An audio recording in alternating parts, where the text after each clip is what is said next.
Welcome, everybody, to the meeting of the Carver Conservation Commission of Wednesday, February 15th, 2023. We're going on our agenda, on our order of business. First up, under discussions and business, is Deacon's Cranberry, an informal discussion. How are you, sir? Very good, thank you. Oh, this one? Both these together. Okay. Sure. I have two plans that be easy to put them both up. What? You don't have one of these? Right there. You guys are gonna, it's either you two can share or I can share with them. I don't want to share with you. I don't want to talk to you. I don't want to share with you. So there. I guess he's gonna tell us. Yeah, you can.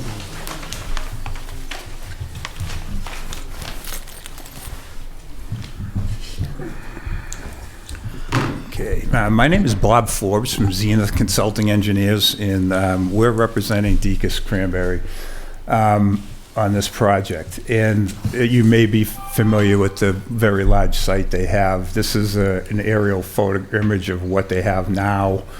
We're right on in South Carver. We're on the Route 58 Tremont Street, and we're right across the street from the Mobil gas station, which is right here. What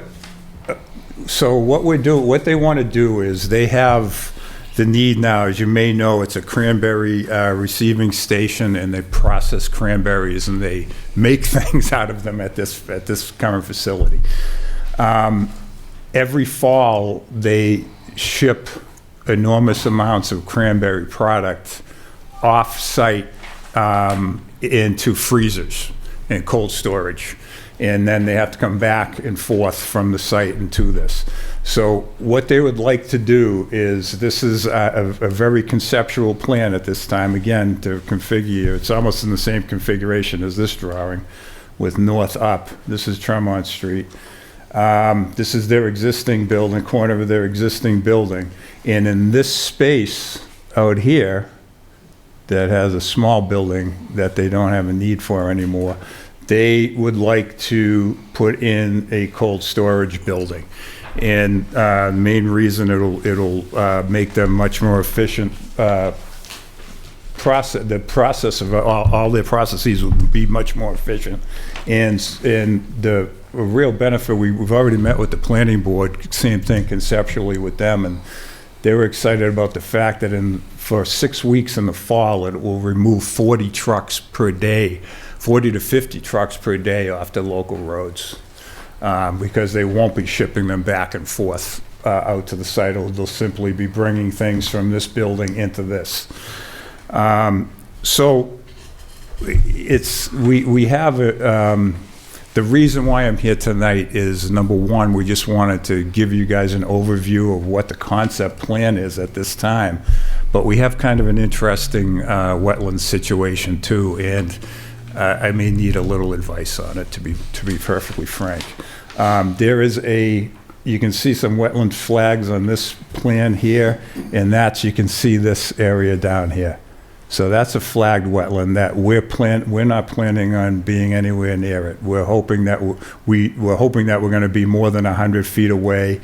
We may need to do some stormwater management in this area up here, but again, even with that stormwater management, we're hoping that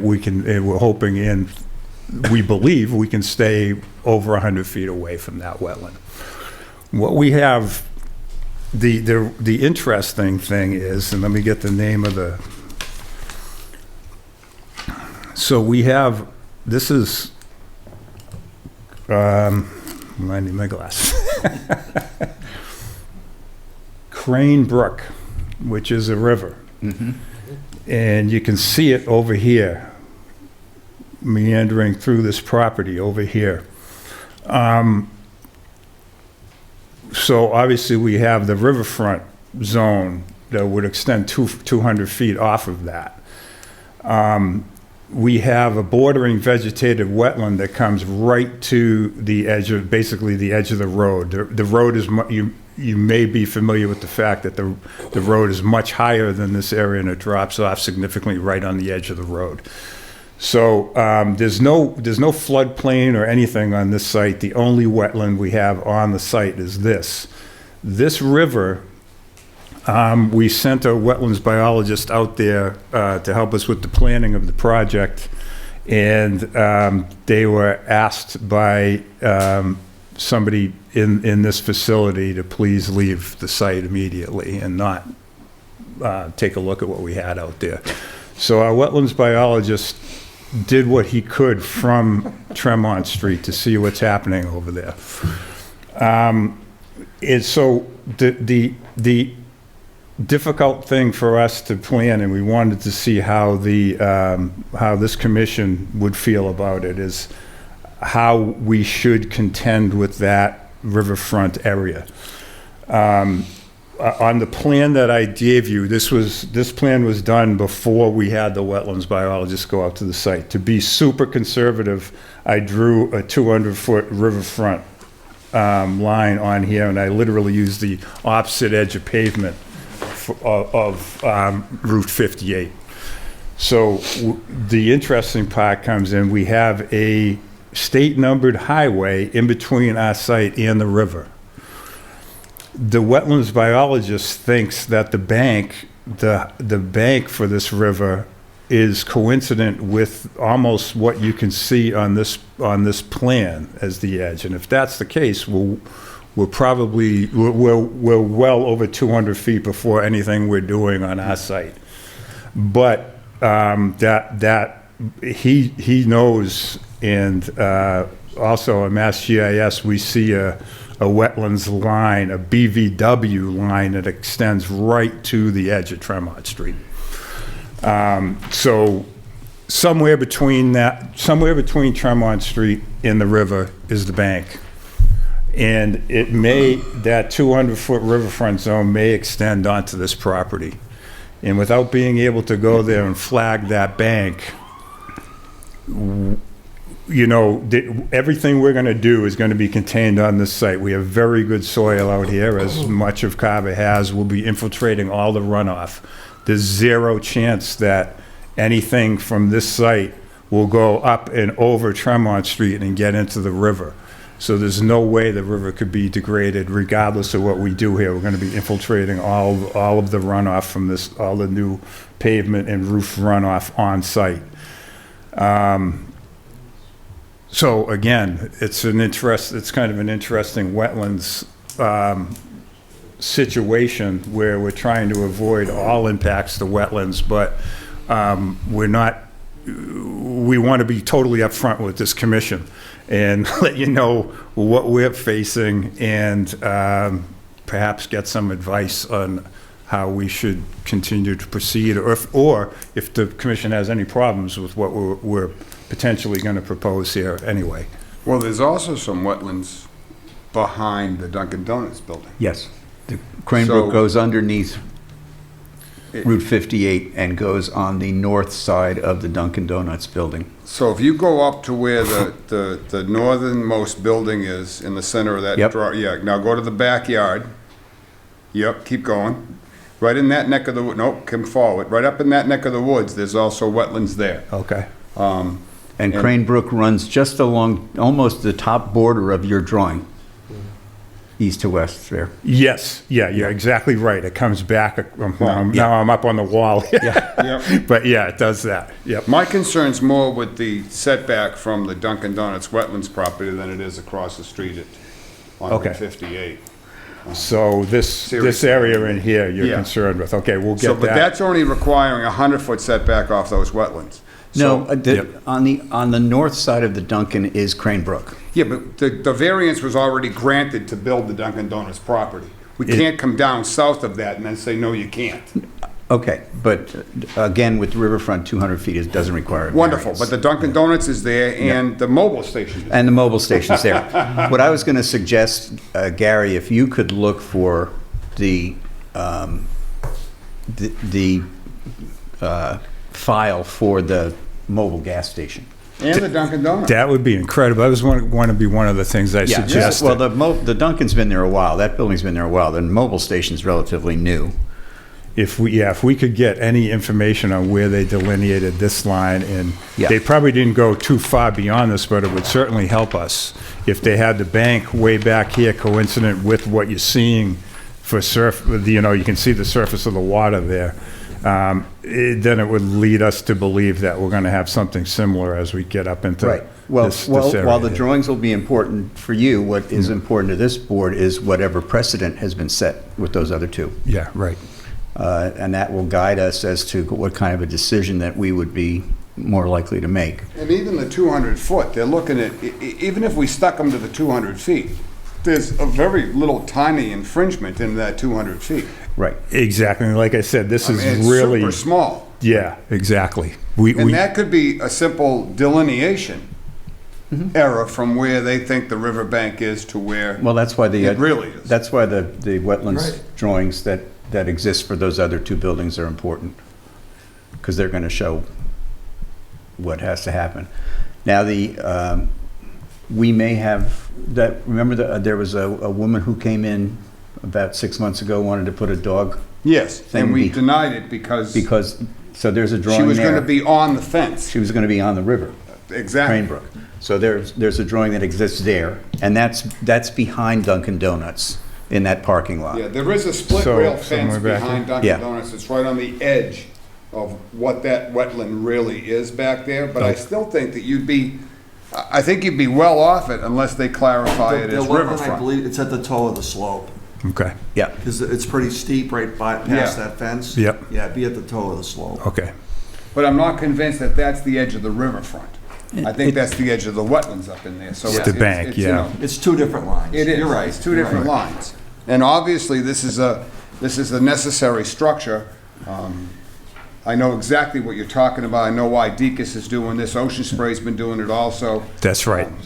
Sometimes these berries have more mileage on them than you can shake a stick at, because they come in and get processed and get shipped out, and then get shipped back in and shipped back out and shipped back in, and they got high mileage on them by the time they make it to the canning plant.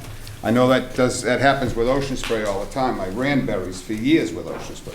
Yep. And I used to think to myself, my good God, this is a great gig, because all we do is keep shipping them back and forth. You know, out of the harvest, into the freezer, out of the freezer, up to Middleborough, out of Middleborough, back down to the freezer. It was just, these things had high mileage on them. That's exactly But right. it's because of the location of the freezers and the fact that they can't deal with the harvest. They gotta put it in freezers.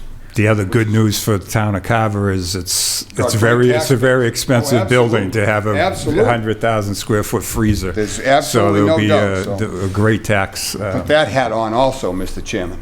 But I know, I'm looking now at Google Maps, the satellite view, and Cranebrook it looks like the banks are quite a distance away from Duncan, and they actually tend to go north-northwest, north-northeast, Yeah. almost paralleling 58, so they're going away from. That's exactly what I saw on Mass Right. GIS, but sometimes Okay. that is not exactly the most accurate thing. I think we're well away from Cranebrook. That's the section of it that's up here.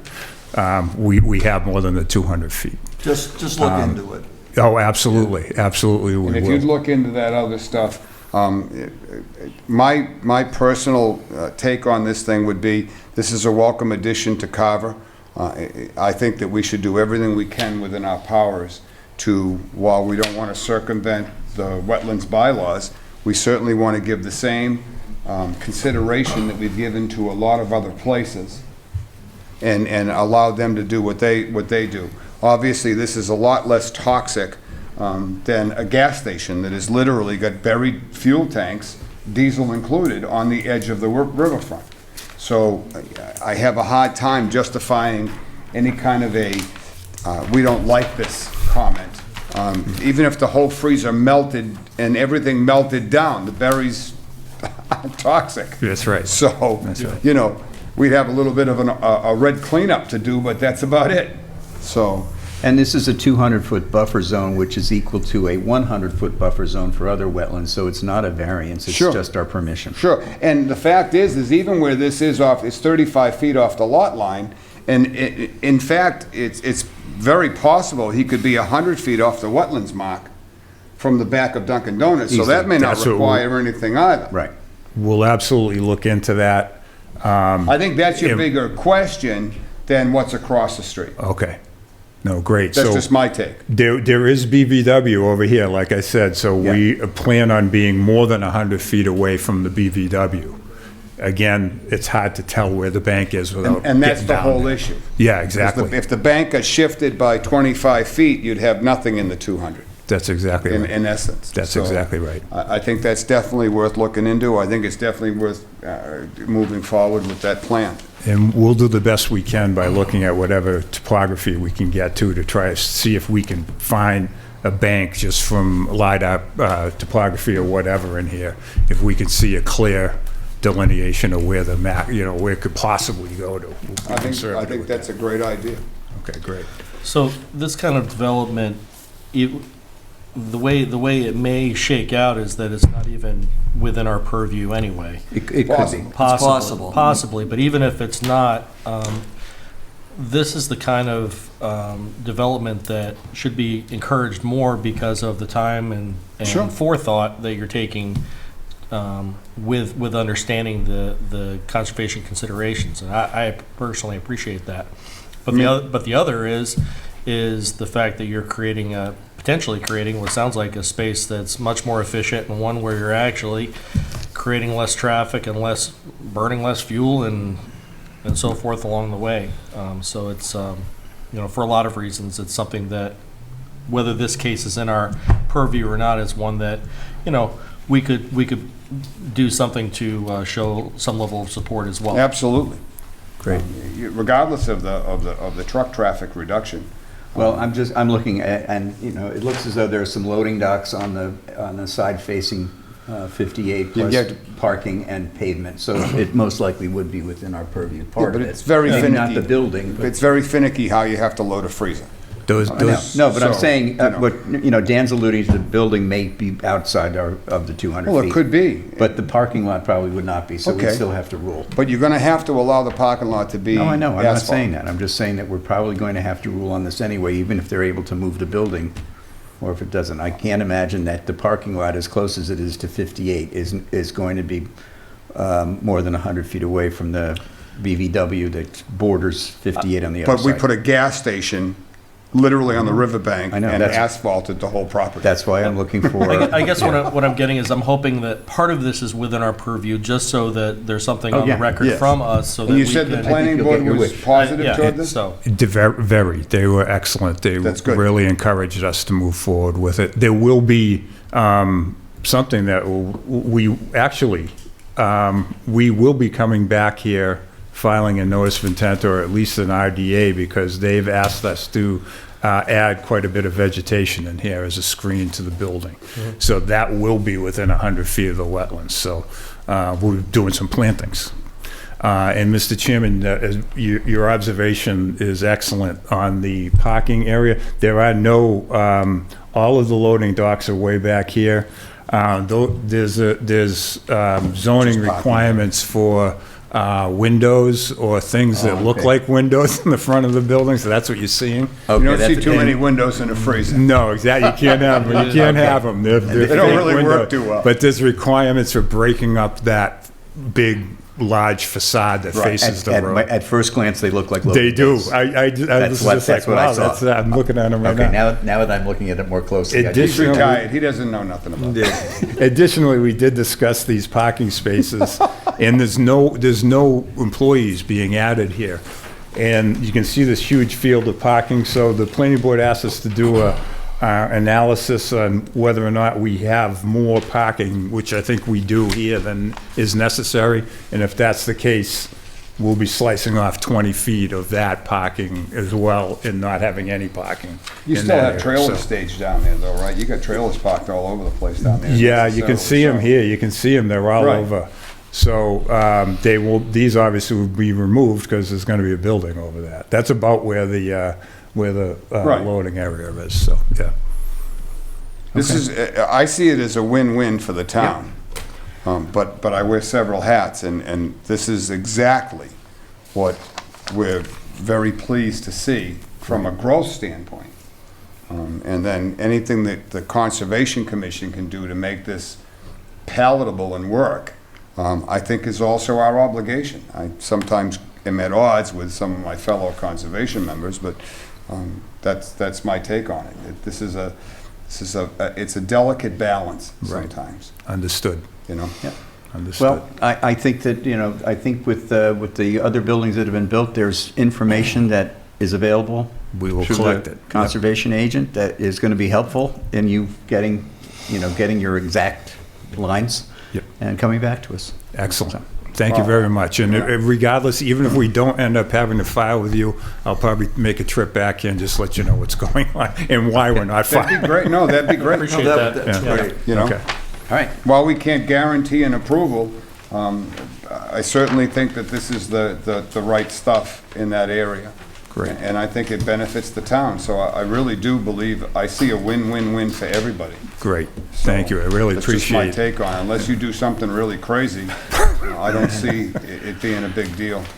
And it looks too like you're keeping the stormwater basin out of all the buffer zones also. We're trying, and Yeah. that Deacon's Cranberry wants to do the same good. thing. I mean, they've been here a long time, and Yes, they they want to have. continue to That's to right. be good neighbors, you know? That's right. Right. So, I really appreciate your Long-established input. business in this town, and they've Yeah. contributed a tremendous amount to this town. Your forethought's appreciated. Oh, thank you very Thank much. you. It always Good works job. out better when I'm able to come in and chat a little bit before we get going on it. Good job. Thank you. Thank you. All right. Next up is the OOC extension requests for DEP files 126584 and 126586. Yeah, we have to say no because we like this guy, so we can't let the new ones come up. We got to balance things, so, sorry. And we are going to have a representative from Pine Gate join us by phone. Yes, I'm gonna, if it's okay with the commission, reach out to Julianne Wooten. She was ill and couldn't travel to be here, so we thought we would call her and just have her on standby if there are any questions for her as we talk about the As extension long as request. the microphone is down near your Yep. phone speaker so we can Yep. hear. Actually, it's more so that the camera can pick it up. Yeah, she may not have to speak. Right, I'll just have her listen. Hey, I'm gonna just put you on. We're just getting started, and we can ask you questions if needed. Okay, thank you. All right, well, hi, folks. Thanks for the time, Mr. Chairman, members of the Conservation Commission. I'm Rob D'Ambroso, D'Ambroso Law in Plymouth. I'm the attorney for Solar Carver 1 LLC and Solar Carver 3 LLC. Of course, you know Sarah Stearns of Beals and Thomas, our wetland scientist. She's here on behalf of the project as well. And as she alluded to, we've got Julianne Wooten, who is affiliated with these projects as well, available if need be, and she's also listening in, of course. So we're here tonight asking for a 3-year extension to each of the 2 orders of condition. These are 2 projects that have a bit of a circuitous history, as I'm sure you're aware. One off of Tremont Street, another off of Rochester Road. These are dual use, one of the early dual use solar projects in town that they were originally permitted in 2019 by a predecessor company and taken over by this project proponent. And of course, as you will recall, at one point, the transition was made from the originally approved steel piling materials that support the solar racking above the cranberry bogs to timber piles. That was objected to by this commission and some others.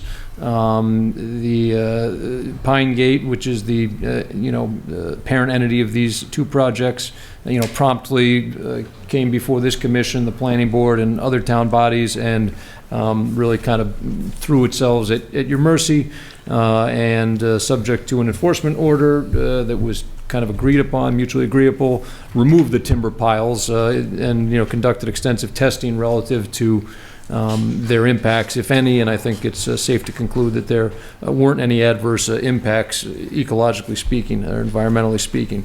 Now, full circle, Turns out that the concrete piles weren't workable, as chance would have it, and we're back to the steel design. So we're going back to the originally permitted materials, and we really just need more time to implement. So again, the footprint of the project is not expanding.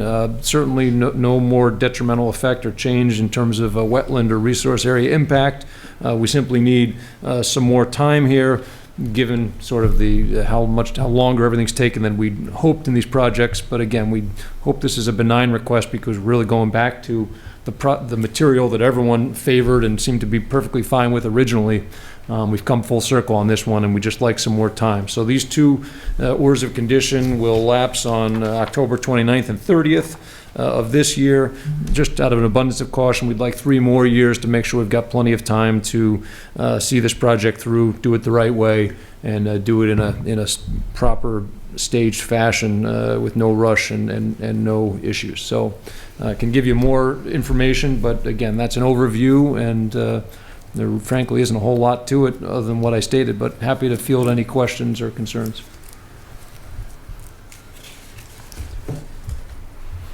Anyone have any questions? Mr. Germain? I have no issue with this. I think it's and I'll say it the way I feel, I think it's the least we can do. I think that Pine Gate came in with an original plan. They changed to what they thought would be a benign change. Turned out not to be so. Through, I think, outside forces beyond their control, when they agreed to pull the poles, there was a long delay. There was a long delay because of litigation, which was really beyond your control also. While I'm not going to hand Pine Gate an Attaboy Award, I am going to say that they worked with us. They didn't flinch from us. They did everything we asked them to do. And this whole process took a tremendous amount of time. Nobody can snap their fingers and put the solar project back in within the constraints of this original permit. So I think it would be a travesty, and it's merely, I'm only one person on this board, I think it'd be a travesty to not entertain a 3-year extension, given the fact that it's been almost a year and a half that we've been dealing with wooden foam poles, get them off the property, what are we going to put in next? We're waiting for the state to approve concrete pilings. Ultimately, that wasn't going to work either. And in the meantime, the clock continues to tick. So I see it as Pine Gate would have 2 positions right now: either ask for this extension, or we'll just pull out and leave it the way it is and have a nice day. And again, I have to put on that second hat, and that's not what I want to see happen to this project. So I would be absolutely supportive of this commission allowing the extension on this, simply because for the last 2 years, they really haven't been able to do anything. So I think that in itself is almost unfair. Now you couple that with COVID and the shutdown and the rest of the stuff, and I just don't, I'm a real big supporter of right is right, wrong is wrong, and I think if we would have held them to the current time frame and not grant the extension, that would be very unfair. So that's just my 2 cents worth, Mr. Chairman. All right, thank you. I'm in agreement. I'm shocked. Write that down. Did you write that down? Make sure you put the shocked. I think that you know, basically we've come back to what was originally approved, and that to me is what the important thing is. That was the steel poles. We're back where we started. Let's start the clock again. Yeah. That's basically the way I feel. You know, let's just, you know, everything that's happened over the last 3 years, COVID, the wooden poles, everything else, you know, this is, you know, we approved steel poles 3 years ago. Nothing has changed. So I'm in favor of granting the extension. I had a very good friend of mine one time tell me that you can never let your yesterdays mess up your tomorrows. And I try to, people may disagree, but I try to live by some of that. And that's what I see this is. We can't let the yesterday mess up the tomorrow for this project. All right, so that being said, no other comments from anybody? Okay, can I get a motion to? I make a motion that we extend Sorry, before you do, I just, one thing I was going to say. you said you didn't have nothing else to say. I didn't say anything yet. Buckle Write up. that down, Ash. Buckle up. No. No. I'm for the extension. It's silly not to move forward with a project that they've done a great job of informing us of how they were going to go about doing it in the first place, which we all approved. I don't remember the vote. I'm pretty sure it was pretty unanimous. It was. Originally, yeah.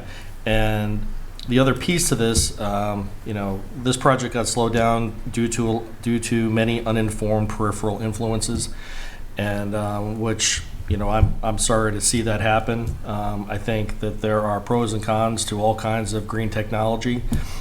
This is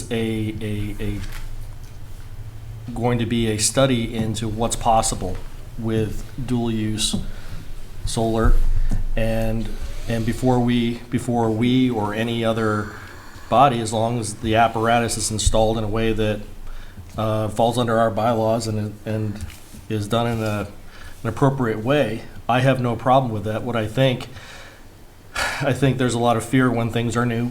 I think there's a lot of fear out there when people are unfamiliar or they have half a bag of information. And I would like, I appreciate too that, you've gone out of your way also to keep us informed with every twist and turn as this has happened over the years. And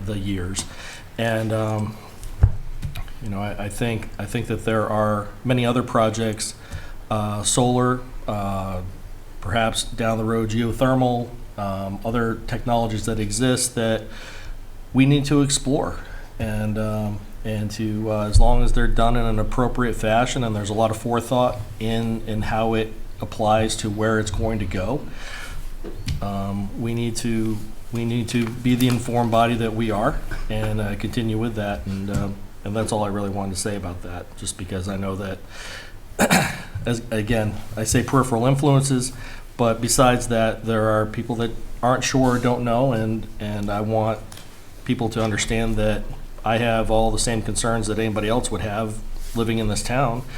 And so, we take the time to research things and see if this is appropriate for our town, our environment, and so forth. So, and in this case, I think it is. All right, thank you. All right, now I'll take that motion. I'll make a motion. Mr. Chairman, if I may, just point of information before you make a motion, just Yeah. to be clear, and this may be what you have in mind, there are two separate I'm orders of going to make condition two separate motions. with different times. Okay. Yes. you got I assume you want the 1 day difference? it. Well, it's up, sure. Just wanted to make sure that, yeah. Because I'm looking, that's why I circled the ending dates. Yep. So I'm going to make a motion that we extend for 3 years DEP 126584, which is considered to be Carver Solar 1, and that extension date will expire on October 30th, 2026. Am I correct? Yes. Yes, sir. All right, that's the first motion. Do I have a second? Second. It's been moved and seconded to approve the extension for 3 years on Solar Carver 1 to October 30th, 2026. All those in favor say aye. Aye. Any opposed? Hearing none. It's approved unanimously. Now I'll accept the next I'll motion. make a motion that we extend for a period of 3 years DEPSE 126586, which is known as Carver Solar Carver 3 LLC, which will expire on October 29th, 2026. Do I have a second? Second. It's been moved and seconded. Dave seconded it. It's been moved and seconded to approve the extension for 3 years on DEP file 126586, also known as Solar Carver 3, till October 29th, 2026. All in favor say aye. Aye. Any opposed? Hearing none. We're good. Thank you Yeah, all. appreciate it, guys. And Thank you. Believe us, Pine Gate would love nothing better than to wrap this up successfully. Listen, Pine Gate would love to have it online right now. That too. And we'd kind of like to have the pilot agreement in place right now too, so I get it. Yeah. So good luck. Sarah, they should be ready afternoon tomorrow. Okay. I can come pick up. Mr. Chairman. Tell Julianne, I hope Easy she ones. feels better. Yes. We will, yeah, Thank thanks. you. Thank you. Just keep us, if there's anything else that goes wrong, just let Gary know. Praise that nothing will, but should something. I assume they settled on a poll. They had like 5 test polls or 6 polls. Did they settle on one? Do you know, Sarah? For Sorry, what? They had 5 or 6 test polls in the ground. Was there a decision to be made or? I'm not sure, and I just hung up with Julianne, so. Okay, no problem. I know they had a bunch of polls in the ground. They were seeing which one fell over first, Yeah, and I think they were. all that pool testing is Yeah. typically part of that process. All right, but well, we can have best- Julianne give Gary updates to. Best of luck. Yeah, let us know if anything goes sideways. That's all. All right. Which we hope it doesn't. Yes, exactly, thank you. Thank you. Do the minutes at the end of the meeting. We'll Mr. circle Chairman. back to the minutes. Next up, You're welcome to stay, Sarah. I was here last night. Zero Wade Street, did Sharon call for an additional extension? Yeah, she, Okay. we did emails back and forth. You have a copy. She's. Oh, I see. Asking. She says, I believe the plan is just about done, but not in hand yet. I think I will be able to have a private conversation with the now confirmed encroachment before it goes across the airwaves. Consider this a request to be continued until your next meeting. So that would be March. First. March 1st. Is it March 1st? Yes, sir. Yes. Okay. Doesn't need a motion. We're good. So do we go Stanley Lane? I think that. Okay. All right. New public hearing. 4 Stanley Lane, NOI SE 126658. Notice is hereby given in accordance with the Massachusetts Wetlands Protection Act, MGL Chapter 131, Section 40, and the Carver Wetlands Protection Bylaw, Citation 9.2, that a public hearing will be held at 7:00 p.m. on Wednesday, February 15th, 2023, in Meeting Room Number 1 at the Carver Town Hall to hear the notice of intent submitted by CE Development LLC for the construction of an in-ground swimming pool and associated grading within the 100-foot buffer zone to a bordering vegetated wetland. This project is located at 4 Stanley Lane, Carver, Massachusetts, map 36, lot 2-19. All interested parties are invited to attend. Was this the one that was on, then off, then on? No, this is across the street. Oh, okay, That was 10, I believe. That was okay. 10 I know there was a Stanley Lane. pool, then there was no pool, then there was a pool. That was the one. That was 11, right? Or 5 Stanley Lane? Okay. Yeah, basically across the street. Yeah. Across the cul-de-sac, Right. so. All right, Good evening.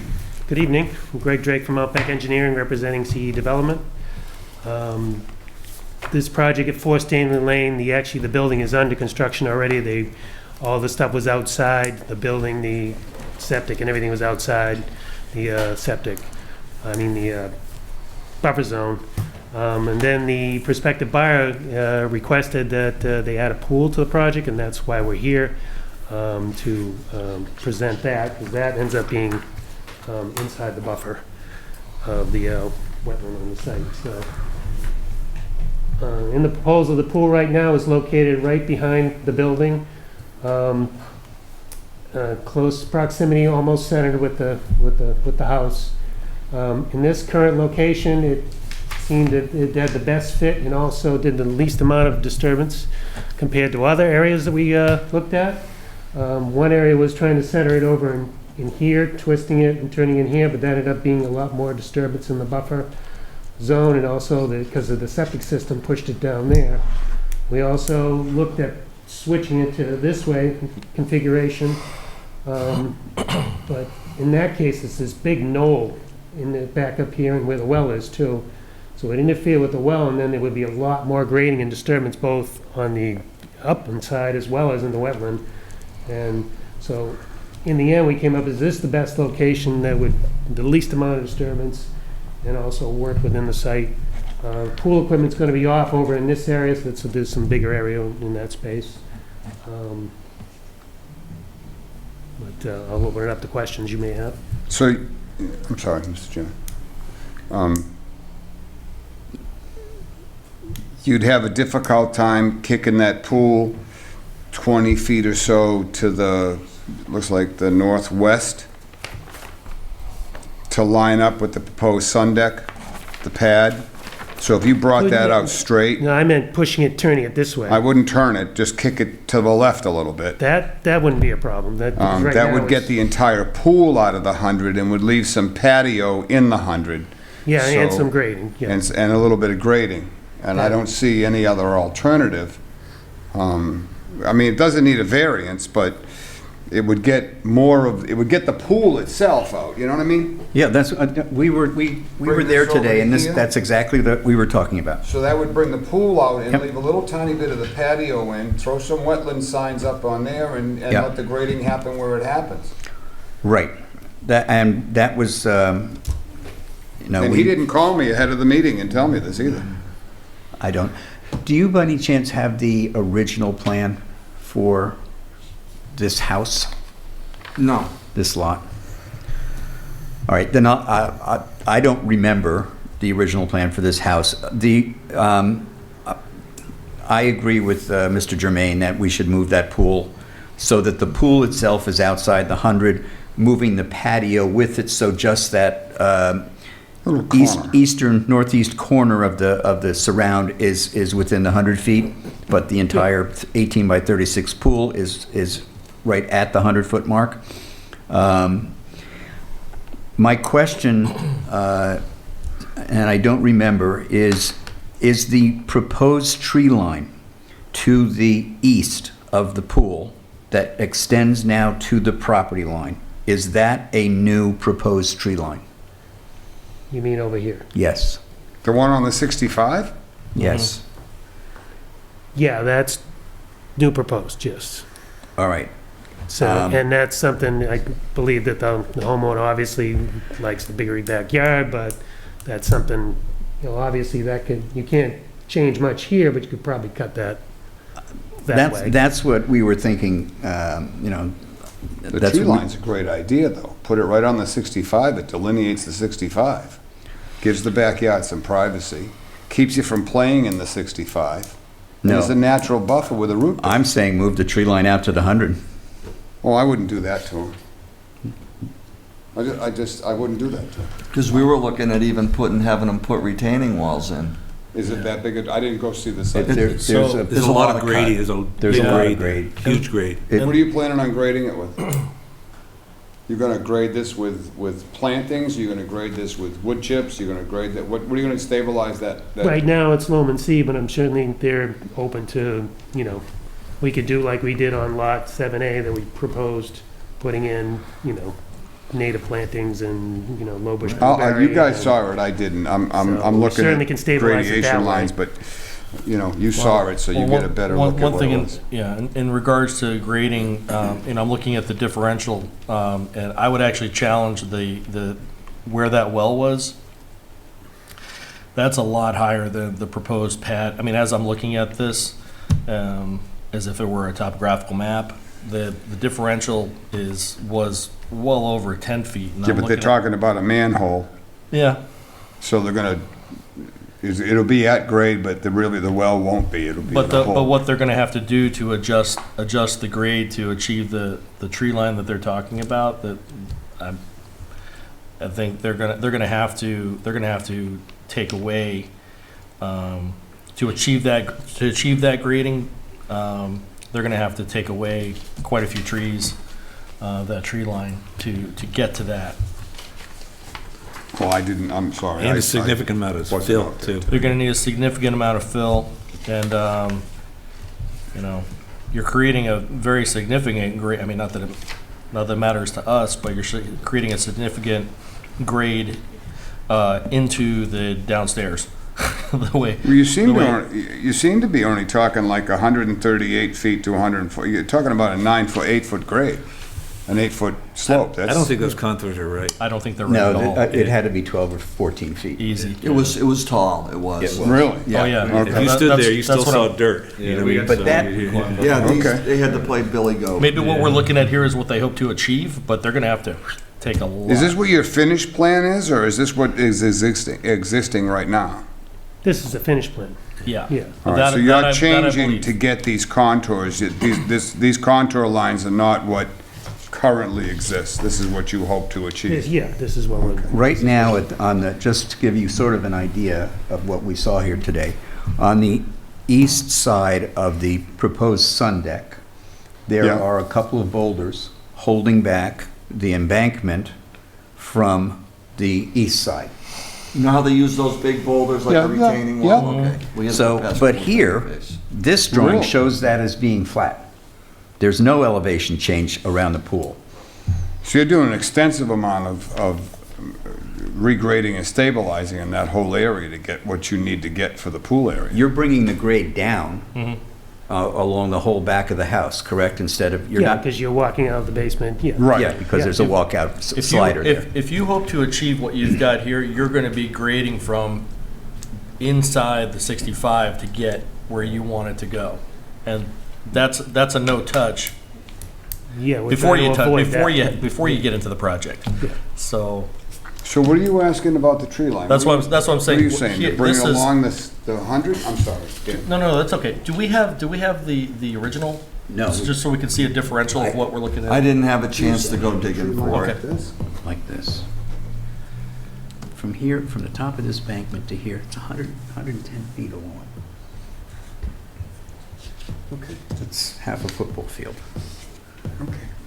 That's what I'm saying, to protect this a little bit more. I don't see, as far as the tree line, I don't see the reason to push the tree line all the way back to the 65 across the entire back of the property. I understand it around the pool, I understand it a little bit around the grade going up from the pool to the backyard, but I don't see the Or- necessity in having it go all the way to the adjoining property. Or if there was a safety issue regarding the trees in the house or something So- like that, but it's not. What's the dimension that you make that cut from the 65 to the 100? At what point from like the lot line? Are you talking, what's the scale here? I would probably say, 60, like 65 feet? no, I would 75 say feet? probably 90. Yeah. It's about 90 feet. It's about From the lot 100, line. it's about, this And is, then come this way. from here to here is about 120 feet. So you want to bring this up like here? And, yeah, and right across, and keep this wooded. Is what I'm thinking. Or I do you, just- do you see what we're You're talking about? right, Yeah, Yeah. let me, Sabri, show it to him, because it's your idea. Sort of right, almost parallel with this about here, approximately here, going out to the 100, so that this area here would remain wooded. And you still have all this lawn here, and you have lawn up going here, and you don't touch anything over here. So that's kind of what I'm proposing. But Savory, what would you, So this would stay wooded. yeah, that, Yeah. I'm not sure how much we gain but by Savory, doing what that. about the pool? Would put a retaining wall behind the pool? Is that what you're Well, suggesting? I was going to bring that up. If you drop the retaining wall right in front of the well, that'd stop a lot of cut. Right. And you wouldn't have to encase the well. Yeah, but you'd have a retaining wall within the 100. So now you take a hatchet to the backyard. You eliminate the graded slopes. So you end up with the potential for, if it's a 5 or 6 foot drop off and you got, children that fall off the edge. I'd rather have them roll down a hill, Okay. to be honest with you, than fall off the edge of a cliff. There's a pool in the backyard. so And I think this we is- talked about that at the adjacent lot a few months ago. Yeah. One of the things that we also noticed today when we were at the site was that where you have done the embankment on Lot 7 to the east of this new house, there is a lot of erosion on that embankment. There are rivulets starting to form already going down the hill. And there's no grass, obviously, there's nothing planted there. yeah, I think they finished it late fall and Okay. didn't put Nothing's any, taken to seed yet. Okay, Nothing's taken. and at the house across the street, where it does abut the wetland, and it's a much steeper slope going right from the edge of their paved driveway down, where the where the silt sock is and the other means of keeping things out. That has eroded quite a bit, and actually the sand and the dirt coming from those rivers are going under the silt sock and under the plastic and are encroaching into the wetlands. So it just kind of raises a flag about the construction methods that are being used there. He did add silt fencing to that, right? He sent me a picture, but they didn't install it deep enough that it's going They didn't underneath. stabilize the bank. The cuts Well, I right know they- now are that deep and that wide. Right. They're really bad. He did But a, we've had a sil- lot of rain, so you're looking at a small project trying to stabilize a bank, and that's, it's extraordinarily difficult. I'm sure they can. They can. But, they try to do the most cost-effective way and hope for the best, and then we get heavy, hard rain, and sometimes nothing will hold back the. Isn't there a grade percentage where once it's beyond a certain point, that you just have to put a mat down? Right. And We're there. usually it's like beyond 3-to-1, say. Yeah. it's Like when you just- get to 2-to-1s and that, yeah. Yeah. You just put erosion control blankets down. They're cheap, relatively speaking. Well, and the reason I bring that up is that the bank on Lot 7 is rather gradual. The one across the street again along the driveway is fairly That's steep, steeper, but I think the one back here at the pool is going to be even steeper than that. So something has to be done to make sure that that hill doesn't fall into the pool. So that maybe erosion control blanket is, Yeah, You may need an underlying mat on that, and Yeah. then plant on And top of plant. it just to hold the hill. yeah. Like I said, I didn't see it, but if we move the pool over a little bit, get the pool out of the 100, move the tree line a little bit, preserve some of that 100 to the 65, and then it's really going to be to the benefit of the builder to stabilize as much of that bank as he possibly can, or he's going to find himself in court when the hill falls down and the people are Ends up all in the angry pool. with him. So, we can certainly suggest that you put a mat down and then plant on top of that to stabilize that hill. Whether the builder does it or not, and whether it actually works or not, is entirely up to the engineers. You guys know what's gonna fall apart and what isn't, much better than we do, but we're looking to protect as much of the wetlands as we can. right. I get it. In changing this tree line, is there a replication plan for some of these, in order to get the grade that you're trying to achieve? And I don't have the previous plan, but you're gonna have to pull some serious grade out and then expose a lot of root systems and so forth that are, you might as well just have to then take those trees down. And if that is the case, is there a plan to replicate those somewhere else on the property? But you're better off putting in some new growth Yeah. and some saplings, because that'll be fresh roots that take place, Yeah. that'll be good for 100 years, as opposed to, leaving some of what the growth is there now that's only gonna be good for, God only knows whether it's gonna be 5 years or 25 years. Ultimately, what we have for growth in this town is falling down bit by bit by bit, so I'd much rather see some Yeah, relative new growth. Dave and Curtis, you walked to the top of that and found the well. No, we didn't find a well. There was a There was a stake stake. area with a round. Oh, okay, right. Just a stake, but it didn't say well, it said I forget what it said. DLD box, whatever that means. Okay, but it was in the area where the well is going to go. It's probably the man. I didn't climb that hill, but I don't remember seeing a lot of tall trees up there. There were a couple big ones. There's a couple Ones at big the top of pines. we were Yeah. talking Okay. about, Could you, how close how far to the west can you shift that pool over without, how close can you get the property line is what I'm asking, do you know? It'd be best if you could get as far west as possible. Well, you're still trying to put the pool house, the filter and all that Yeah, you stuff. got the pool equipment and stuff like that. But they could put that up above the pool a little bit if you even had to go up slope a little bit, right? I mean, you don't have to be below grade, right? I mean, I don't know anything about pools. Yeah, I'm But it not a would look, it pool would guy kind either. of look funny in the backyard. The house would be sitting here and the pool sitting out over Yeah. here. But it's the You know, nature of the property that It he's would got look there. nice if it was in line with the house line, so at least you'd have some privacy back at the pool. But if I you think did push it over as far as possible, Yeah, I the would do grading that. could be Well, that's what I accommodated said. better. That's what my suggestion was, bring it over to the edge of the proposed sun deck.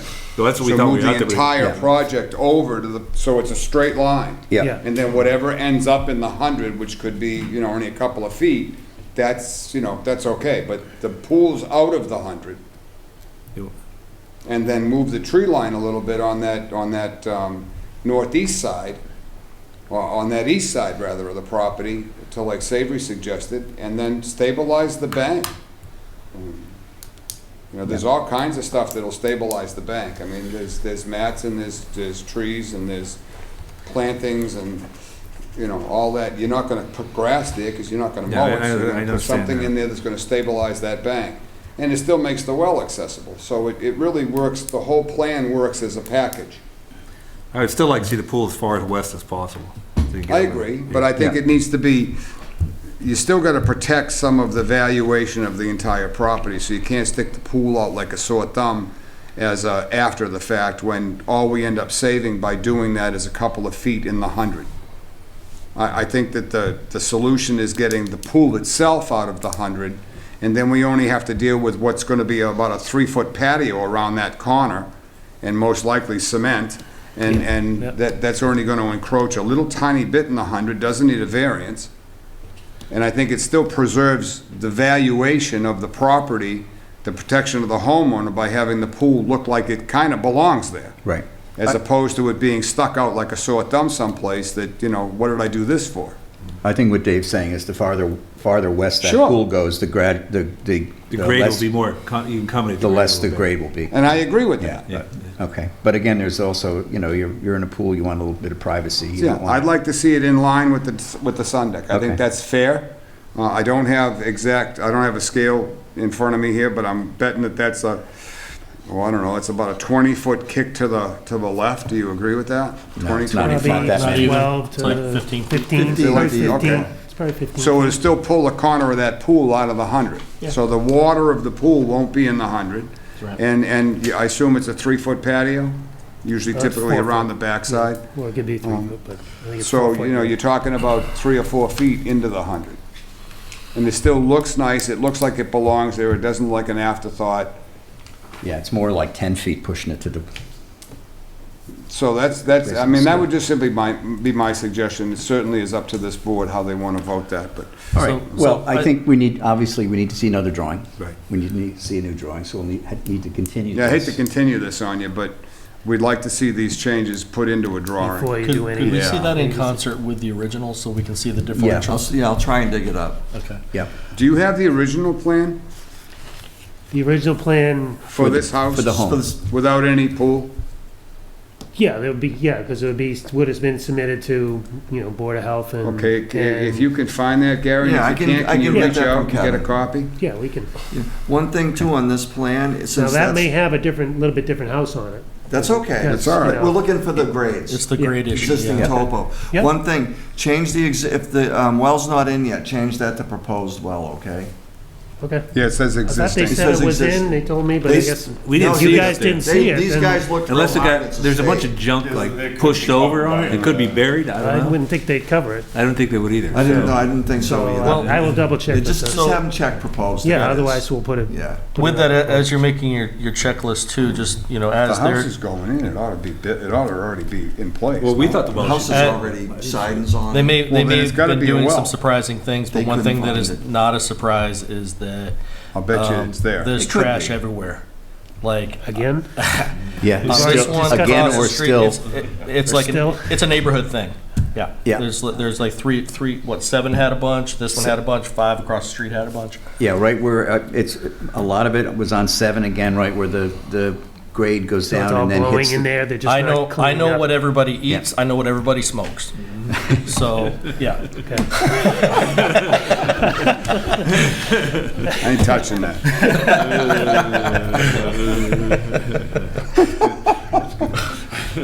And Remind them just again. one other thing that in your conversations with the developer, obviously there is another cul-de-sac to the northwest of this where it looks like they're clearing and preparing to put in new houses there. If they could plan ahead for pools, so, you know, and make sure that they position homes, obviously at the level of these homes are with the, you know, with the income level of these homes, it looks like most owners are looking to put in a pool, which is fine. But if they can factor that in when they're placing their new homes, that there's a Ahead good of time as percentage, opposed to a good chance that the midway owners, through the Yes, as opposed to process. having to come back to us, you know, with decisions that sometimes we don't like to make. Yep. If they can just kind of factor that in, saying that, you know, we've got to think about the fact that whoever buys this may want a pool. So if we can move the house 10 feet this way now to make that more easy to approve later on, then that's probably what they should do. Just a suggestion, if they could do that. And if they end up not building the pool, nothing's lost. Right. Yeah, it's just- It also makes it easy, and I'll say it this way, Savory's 100% right. It makes it easy for those that do not put a pool in, but then 5 years from now decide they'd like to have a pool. Or a new Then they owner. come back to, or a new owner, Or but they they come sell it. back to this board and they say, you know, we'd like to put a pool in the backyard. And I know firsthand of some people that bought a house that wanted to put a pool in, and this is before my tenure on the board, and these people were told, no. And it was just too much encroachment. And it took an engineer to redesign to make it work, and even then, it was still gonna need an approval, and a little tiny corner was gonna need a variance. So, if they're putting in high-end houses with the potential for a pool going down the road, it would be to their benefit to try to almost plan that and try to set everything up so that, should that come to be, this may be a very different planning board in 5 years, Conservation Commission in 5 years, 6 years, 10 years. And they may just be told, sorry, no, put it in your front yard. So, which is silly. So, they really should look at it. These, like Savory said, I'm sure these are, you know, considerably nice houses, so it'd be something to plan for the future. Makes it a lot easier on the plan, on the Conservation Commission to sit back and say, yeah, okay, that's a great idea. So our next meeting is March 1st. Can you, is that good for you? 2 Yep. weeks, 2 weeks from tonight. 2 weeks from Can you tonight? do that? All right, I'll entertain a motion. Make a motion to continue. continue the hearing for 4 Stanley Lane, NOISE 126658 to March 1st. Second. All right, it's Says been Dan moved and Badger. seconded to continue tonight's public hearing on 4 Stanley Lane, 126658, until Wednesday, March 1st. All those in favor say aye. Aye. Any opposed? Hearing none, it's approved unanimously. And the caveat is you come back with a new drawing showing us the suggestions we had Pool movement, tonight, yep. and move the pool over, and then bring us, if we don't have a copy of the original plan, if you could provide a copy of the original plan. But I'm Yep. sure that Gary will find it. No problem. Thank you, Thank thank you, you. thank you. How easy this is tonight. Okay. Let's stand it. Minutes? All right.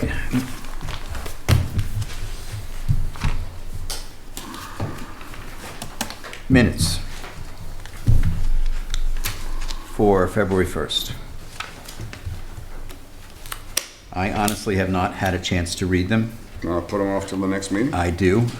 I will say, though, that if you look at the very first thing under discussions business, Carver True? that doesn't say Carver. Well, I'm from Boston, so it's There'd be an H. She's absolutely right. You leave it just that way, Ashley. Yeah, that's the right way to say it. Carver. Well, actually, no, if you're gonna do that, then it has to be EH, Or AH. or AH, Carver. That's Caver. I don't have a problem with, All right, so, make a motion to postpone the minutes to the, March 1st. Yeah, do you have a second? Second. All right, we will postpone the reading of the minutes. Oh, all those in favor say aye. Aye. Okay. Now, I would like to give you an update, oh, sorry, go ahead. We will postpone the reading of the minutes until our next meeting on March 1st. Mr. Germain. So, we, Finance Committee, with the help of Jill Martin, located the Land Acquisition Trust Fund, which has about $360,000-$80,000 in it. Obviously, that fund is replenished by land that's coming out of 61A, and it's the rollback taxes, which just so happens that there's 6 acres of land that's about to come out of 61A. So that will be I would expect a pretty decent chunk of money going into it. We also located and this is a big deal, and again, it's thanks to Jill. There is a conservation maintenance account. It was under wetlands protection. So we've had it, we did a full history on it. We've had it reclassified as the conservation maintenance account. And there's about $53,000 in it. So I'm very happy to tell you that we found money that we can use for maintaining the properties that are in the care and custody of the Conservation Commission. We keep on getting this property donated to us by various boards and committees in town, RDA and the latest one, the Bates Pond stuff that was a couple years ago. This conservation money is vital in being able to maintain it. Now, DPW maintains the beaches on Bates Pond. We're very thankful for that. The Land Acquisition Trust Fund may not be used for maintenance. It's for acquisition, it's for study, it's for getting appraisals, and so forth and so on, but it is not for the maintenance. So I just wanted to let you guys know that we have found the money. It was never missing. It was always sitting in an account that we had to do a little digging to find. And with the help of the finance director, Sue Moquin, the help of Jill Martin, and some trial balance printouts, and we found it. So we've discovered it, and so that seems to be all set now. Great. Yeah, I want to give a thanks to not only Jill, but you as well. You've been working on this for quite some time and trying to uncover this because, we knew it was there, but you knew how to find it, or you knew the people to speak to. So I'm glad that we have it. I'm glad it's intact.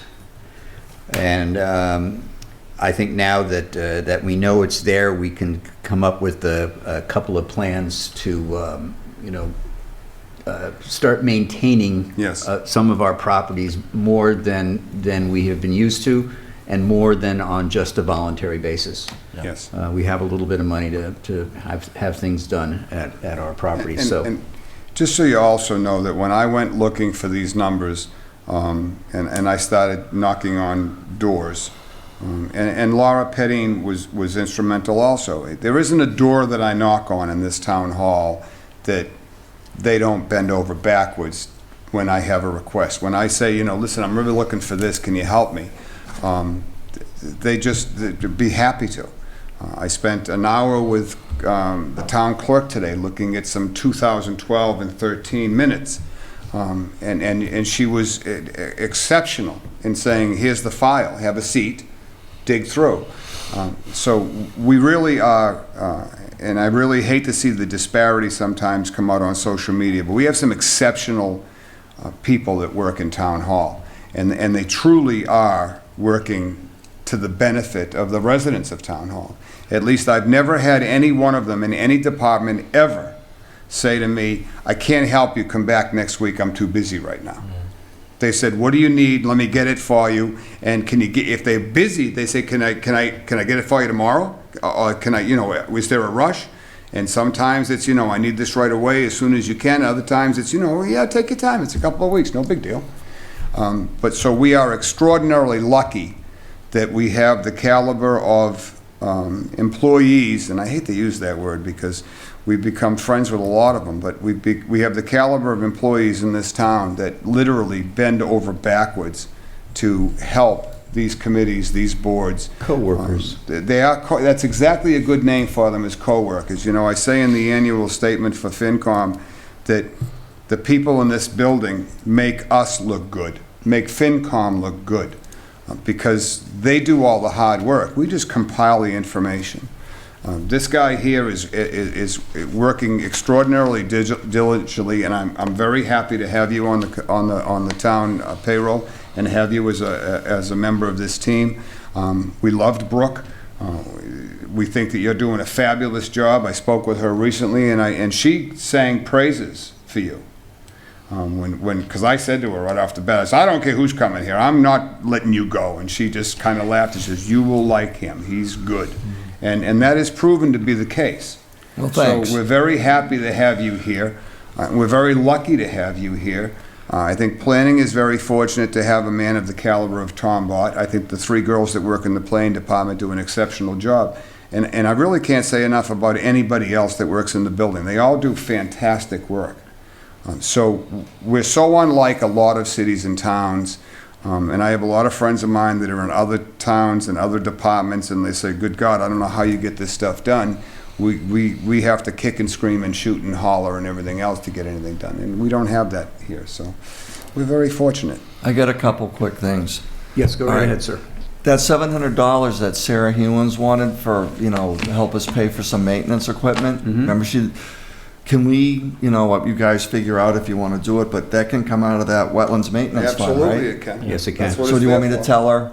Yes. So I can, the list, just so you know, the list is exclusively safety equipment and hand tools and things of But I that nature. think what we should do, Do you want to tell her? well, I think what we should do You can. for our own due diligence, I think it benefits the committee, or the commission to vote on it. Yeah.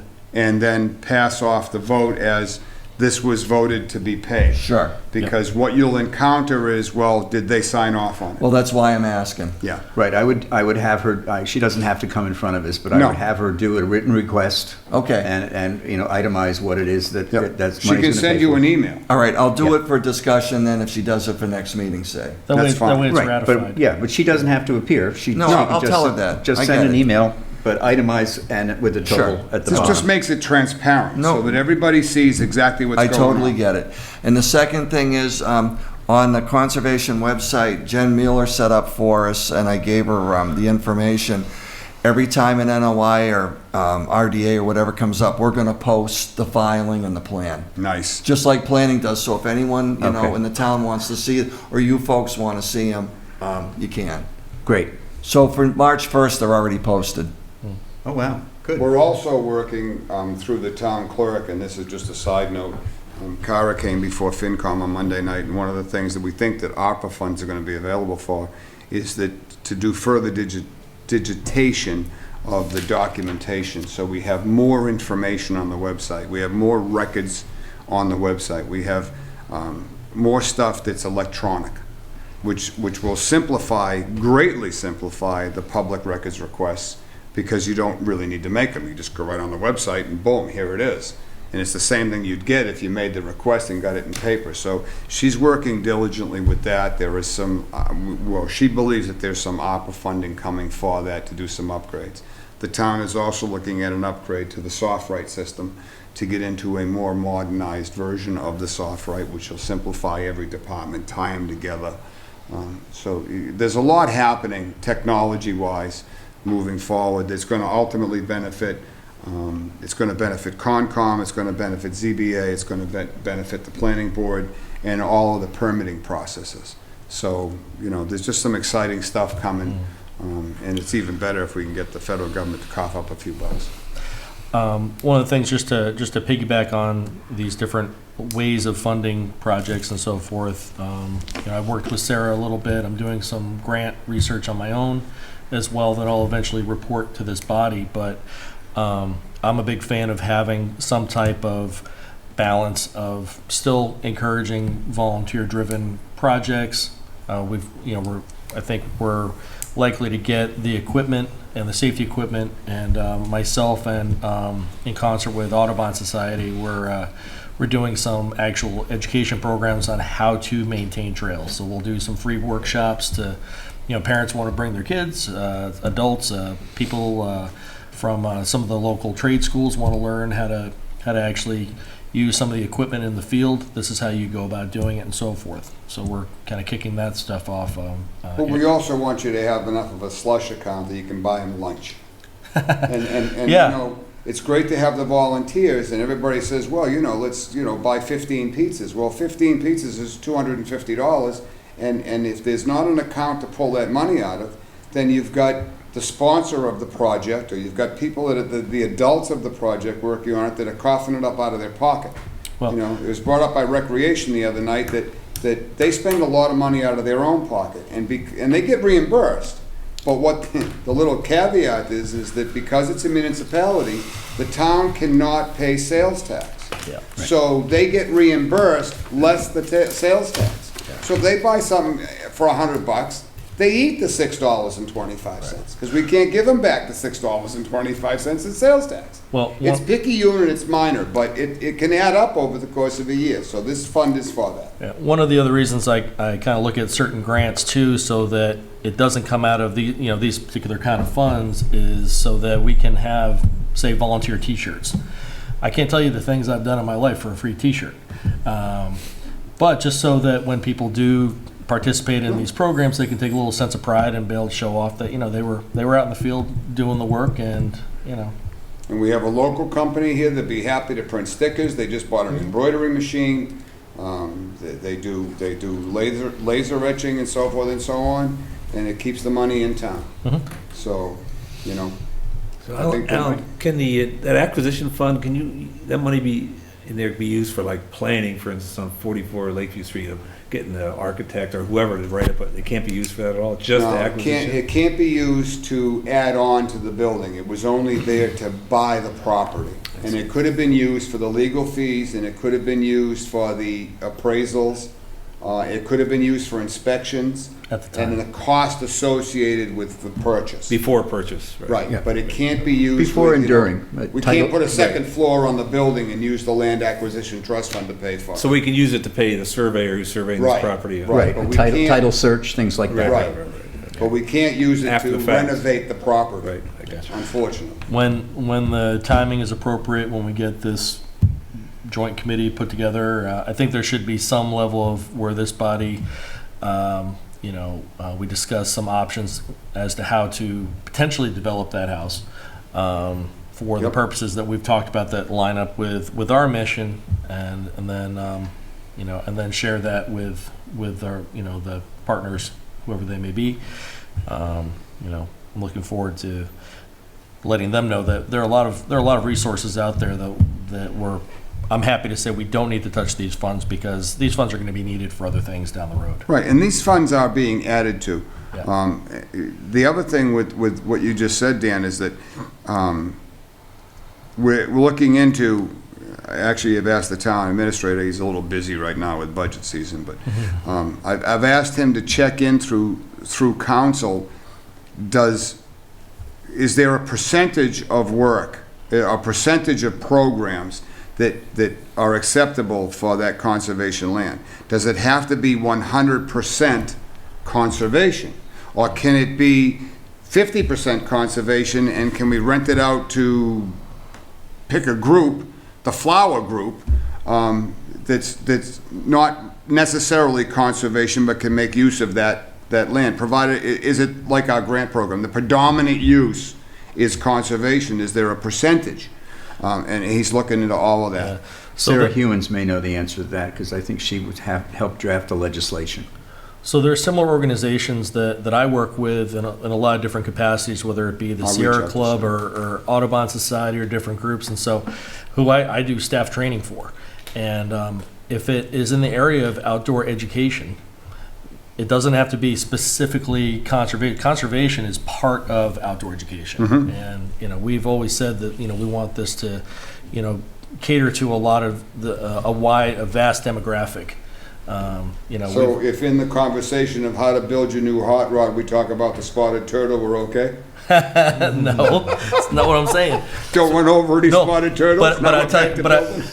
I tell you what, you had mentioned you can't talk about fly fishing or whatever. I no, that's fly fishing is absolutely under that umbrella. If people want to have a fly tie night under that in that Sure. space, absolutely.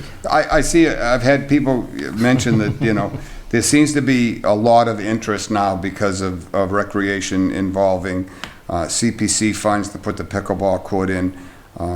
There's been a lot of volunteer activity. There's some tie-in with the COA. Obviously, there'll be tie-in with the building that conservation has. And we can't lose sight of the fact that no matter how we cut this cake, the town of Carver really owns all of this property. We're stewards of the property. It was a funding account that we have that purchased it, but we don't own it as opposed to they own the COA. They own all of it. So it's kind of a play on words almost. People that are involved with environmental anything get queasy when you use the word leverage because they're like, what do you mean by that? Yeah. And well, a lot of these places, a lot of these conservation properties can be appropriately leveraged from being places of experiential programming that can actually lead to vocational training. That's right. And I know that's something that a lot of people in this town are for, in terms of helping to understand that conservation itself is an industry, is a path of vocation as well. It is. And that's something that I know the Carver Trail Conservation Stewards, we've talked about promoting more education programming, but also tying that in with schools so that they can make that part of their curriculum so that people can kind of connect those dots. So, All right, just one other thing that I just want to mention. Next Thursday, the Select Board is going to review our articles, our town meeting warrant articles, a week from tomorrow. a week from tomorrow. The At what time? No, I'm sorry, it's next Tuesday. I think it's next Tuesday. It was supposed to be tomorrow, it's next Tuesday, Because they're which is- looking at a FinCom proposal. which is the 21st. And I will be in attendance to answer any questions that they may have. Well, lucky us. Yeah, just letting you know. I'll be there Casey, too. you'll be there too? I gotta be there for FinCom. Okay, so, that being said, motion to adjourn? So moved. Second. It's been moved and seconded to adjourn. All those in favor say aye. Aye. Any opposed? Hearing none? We're out. Thank you, Area 58.